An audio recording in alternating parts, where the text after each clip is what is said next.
गर्मियों की दोपहर थी। जंगल के ऊंचे ऊंचे दरख्तों के पत्तों से धूप छनकर नीचे गिर रही थी।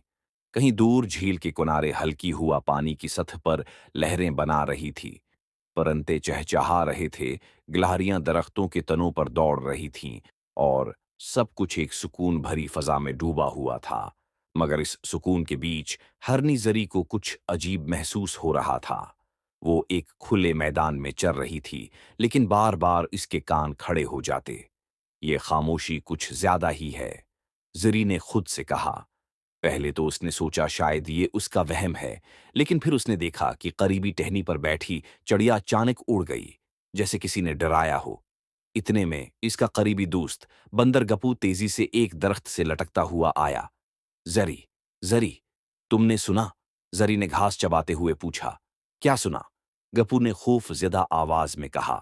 सुल्तान शेर वापस आ गया है, और इस बार अकेला नहीं। सुल्तान शेर जंगल का पुराना बादशाह था। पहले उसका राज इंसाफ वाला था, मगर वक्त के साथ साथ उसके मिजाज में गुरूर और सख्ती बढ़ गई। 3 साल पहले दूसरे जानवरों ने एक बड़े झगड़े के बाद उसे जंगल छोड़ने पर मजबूर कर दिया था, लेकिन आज वो वापस आया था और इसके साथ 2 और खूनख्वार भेड़िए थे। इकाब शाह पर, जो जंगल के ऊपर चक्कर लगा रहा था, सब कुछ देख चुका था। वो सीधा जुरी और गप्पू के पास आया। वो झील के पार उतरे हैं। भेड़िए चारों तरफ खौफ फैला रहे हैं और सुल्तान ने कहा है कि वो दोबारा जंगल पर कब्जा करेगा। जुरी का दिल तेजी से धड़कने लगा, मगर उसने पुरस्कून लहजे में कहा, हम सब मिलकर रहेंगे। जंगल सिर्फ एक बादशाह का नहीं, सबका है। इसी शाम जंगल के बीचों बीच पुराना बादशाही पत्थर था, जहां बड़े फैसले होते थे।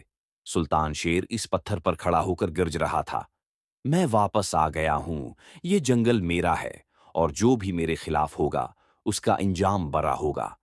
भेड़िए धाड़ते और जमीन पर पंजे मारते।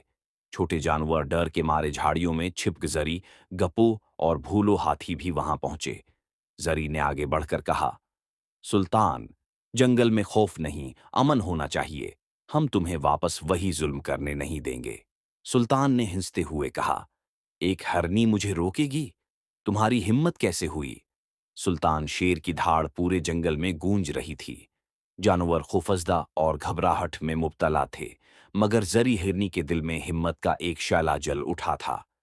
जरी ने अपने दोस्त बंदर गप्पू और हाथी भूलो से कहा, अगर हम सब ने मिलकर लड़ाई की तो हम सुल्तान को रोक सकते हैं। जंगल का हर जानवर, चाहे छोटा हो या बड़ा, हमें साथ देना होगा। गप्पू ने दरख्तों से छुलांग लगाते हुए सब जानवरों को खबर पहुंचानी शुरू की। सब लोग बड़े दरख्त के नीचे इकट्ठे हो जाओ। जंगल की हिफाजत के लिए हम सबको मुठभेड़ होना होगा। भूलो हाथी ने अपनी गहरी आवाज में कहा, मैं अपनी ताकत जंगल की हिफाजत में सिर्फ करूंगा।